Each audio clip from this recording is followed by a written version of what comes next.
안녕하세요. 청약 전문가 베니아입니다. 오늘은 청약 당첨 이후 현명한 옵션 선택의 기준을 말씀드리려고 합니다.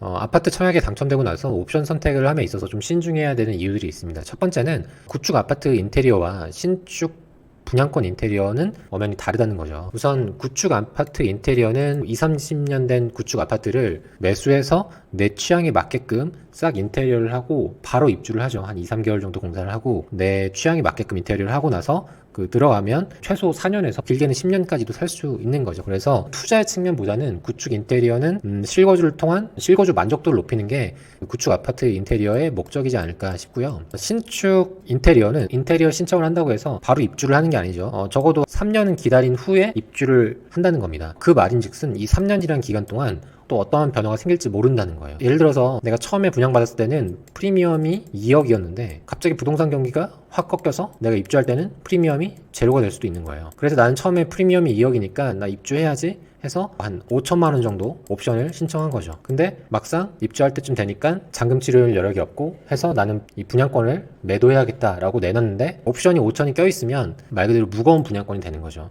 옵션이 안 된 5억짜리 물건과 옵션이 5천만 원 신청된 물건 중에는 어떤 게 먼저 거래가 되겠어요? 아무래도 조금 더 가벼운 이 물건이 먼저 거래가 되겠죠. 입주할 때는 5천만 원에 따른 추가 비용을 납부해야 된다는 걸 매수자도 알기 때문에 무겁다고 느끼는 거죠. 그래서 구축 아파트를 매수할 때는 본인의 취향에 맞게끔 인테리어 하는 것이 필요하지만 신축 아파트는 3년이라는 기간 동안 부동산 경기나 또 나의 상황의 변화가 있을지 모르기 때문에 언제든지 내가 엑시트할 수 있게끔 가볍게 분양권을 만들어 두는 게 중요하다고 생각합니다. 그래서 제가 이 영상을 찍게 되는 거고요. 그리고 인테리어는 철저히 개인의 취향이기 때문에 하는 순간 바로 감가가 된다고 생각해요. 나는 그냥 마루 바닥이면 충분한데 대리석 바닥을 모두가 좋아하는 건 아니라는 거죠. 그러니까 보편적인 인테리어 위주로 하는 것을 추천드립니다. 그리고 이 신축 아파트의 옵션을 선택하게 되면 나중에 취득세 비용이 추가가 됩니다. 예를 들어서 분양가 5억짜리 집에 옵션을 5천만 원을 했어요. 구축 아파트에 인테리어를 하면은 그냥 5천만 원만 주면 되지만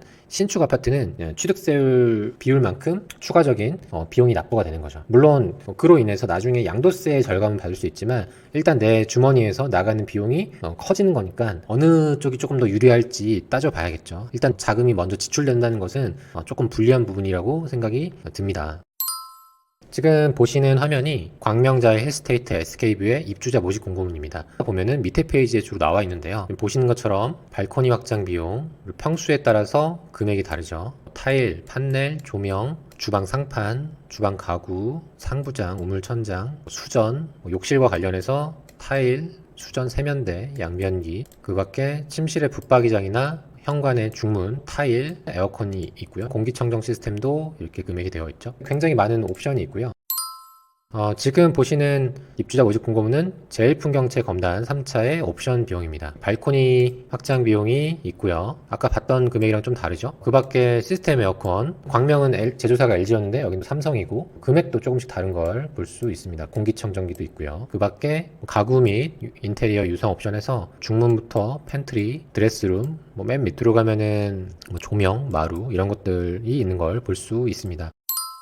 옵션을 선택하는 일자가 언젠지를 말씀을 드리면 우리가 청약 당첨되고 나서 계약서 작성을 하잖아요. 계약서 작성할 때 가장 먼저 물어보는 것 중에 하나가 발코니 확장 여부를 물어봅니다. 발코니 공사는 처음부터 작업이 동시에 진행되기 때문에 분양계약서 쓸 때는 발코니 확장을 할지 그렇지 않을지를 결정을 하고 그거에 따른 10% 계약금 내거든요. 먼저 납부를 해야 분양계약서와 발코니 계약서 이렇게 두 장의 계약서를 가지고 오는 겁니다.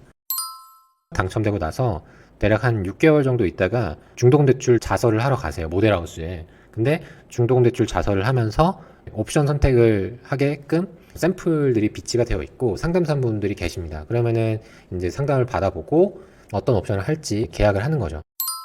네, 지금 보시는 화면은 광명자의 힐스테이트 SK뷰의 84A 평면도입니다. 지금 왼쪽에서 보시는 것이 기본형이고 오른쪽으로 보시는 것이 확장형인데 발코니가 이쪽 부분이죠. 이 부분이 확장이 되면은 이 공간만큼의 이제 추가적으로 공간을 쓸 수 있는 거죠. 적게는 7평, 많게는 10평까지 되기 때문에 발코니 확장은 꼭 하셔야 합니다. 발코니 확장된 것이 훨씬 더 잘 매도가 될 수 있습니다. 일반적인 이제 발코니 확장 금액은 한 1,500만 원 한다라고 보시면 됩니다. 가끔 가다가 뭐 5천만 원, 뭐 8천만 원, 1억 되는 발코니 비용도 있거든요. 그런 데는 확실히 좀 비싸기 때문에 계약을 고민해야 되는 거죠. 다음으로 선택을 고민해야 되는 게 바로 시스템 에어컨입니다. 발코니 확장과 시스템 에어컨은 같이 공사를 하면 품질상에도 문제가 없고 AS가 잘 된다는 측면이 있죠. 나중에 입주한 후에 이거를 별도로 한다라고 생각을 해보세요. 그러면은 주변 세대에 양해도 구해야 되고 천장 마감된 걸 뜯은 작업이 필요하잖아요. 그런데 반면에 중문이나 주방 상판이나 음식물 처리기 이런 것들은 입주할 때쯤 공동구매로 해도 전혀 문제가 되지 않거든요. 오히려 저렴한 금액으로 또 가장 최신 제품으로 받을 수 있기 때문에 공정상의 문제가 될 수 있는 발코니 공사와 에어컨 공사만 고민하면 됩니다.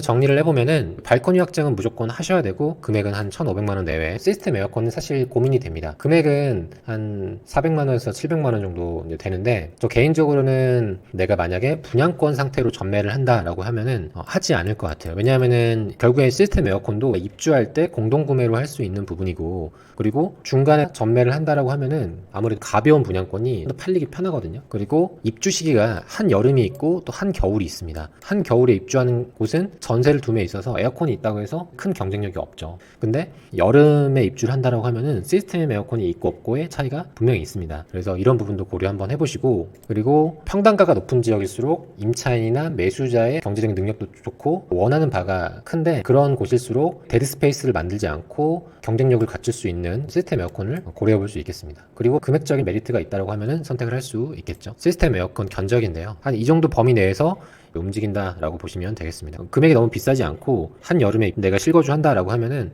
이왕이면 시스템 에어컨을 하는 게 유리할 수 있겠죠. 그리고 기타 다른 옵션을 설명드리면 실제로 입주할 때쯤 박람회 같은 게 열립니다. 뭐 줄눈, 방범창, 욕실, 커튼, 기타 인테리어, 음식물 처리기, 탄성 이런 것들을 다 한 곳에서 볼 수 있게끔 하고 이제 공동구매로 할인을 해줍니다. 이런 것들을 입주할 때쯤 선택해도 전혀 늦지 않거든요. 그러니까 나머지 옵션들은 입주할 때쯤 하는 것을 추천드립니다. 지금 화면은 우리가 생각하는 옵션과는 정반대의 개념입니다. 이 마이너스 옵션이라는 건데요. 마이너스 옵션이라는 거는 이 벽체만 있고 아무것도 없는 거예요. 바닥도 시멘트 바닥이고 싱크대도 없고 조명도 없고 아무것도 없는 상태에서 수분양자한테 주는 걸 얘기합니다. 그럼 보면 이렇게 나와 있죠. 이렇게 스위치의 배관 배선 이 선까지만 빼놓는 거죠. 이렇게 하게 되면은 이 금액만큼 빠질 수 있다라고 언급을 해놓은 겁니다. 제가 이걸 이제 설명드린 이유는 인테리어업에 종사하는 분이시다 내지는 내가 정말 원하는 인테리어가 있어서 새롭게 인테리어를 하고 싶다라고 하면은 마이너스 옵션을 하고 새롭게 인테리어를 쫙 할 수 있겠죠. 다만 여기서 주의할 거는 이렇게 새롭게 인테리어를 하게 되면은 주변 세대에 양해를 구해야 한다는 부분이 분명히 있습니다. 그리고 내가 정말 내 자금이 너무너무 빠듯해가지고 뭐 이 정도 비용이라도 빼놓으려고 하는 거예요. 그러면은 이 비용만큼은 줄고 그로 인해서 취득세 비용도 줄고 내가 이 비용보다 저렴하게 인테리어 할 수 있으면 세이브가 될 수 있겠죠. 그런데 사실은 마이너스 옵션을 하는 분들은 거의 없습니다. 거의 5%도 안 되는 것 같아요. 참고차 기억해 두시면 좋을 것 같습니다. 참고로 금액적인 부분을 비교하고 싶으면 네이버에 집닭이라고 검색하시면 어떤 옵션을 선택할 때 몇 평짜리 집에 어떤 옵션을 선택할 때 금액이 얼마가 나오는지 이제 견적을 받아볼 수 있습니다. 전혀 광고가 아니고요. 여러분들 도움이 되기 위해서 참고차 선물한 내용입니다. 마지막으로 정리를 해보면 옵션 선택에 신중해야 하는 이유는 설명을 드렸고 반드시 해야 되는 것은 발코니 확장, 단 통상적인 금액에서 넘어가지 않는 경우 그리고 시스템 에어컨은 선택적으로 설명드린 그 기준을 따라서 선택하시면 되고요. 기타 옵션들 이런 것들은 내가 실거주 할 것인지 또 가격적인 메리트가 있는지 이런 부분에 따라서 선택을 하시면 되고 대부분은 입주할 때쯤 공동구매가 있기 때문에 그때 신청하셔도 전혀 늦지 않다. 오늘은 청약 당첨 이후 옵션 선택에 대한 부분을 말씀드렸는데요. 설레이는 마음으로 좀 과하게 옵션 선택하는 분들이 많을 텐데 그런 부분은 충분히 이해되나 설레이는 마음을 가라앉히고 현명한 옵션 선택을 하실 수 있도록 영상을 찍어 보았습니다. 기타 궁금한 사항이 있다면 댓글로 남겨주시면 좋겠습니다. 오늘 영상은 여기까지고 다음에 좋은 영상으로 찾아뵙겠습니다. 감사합니다.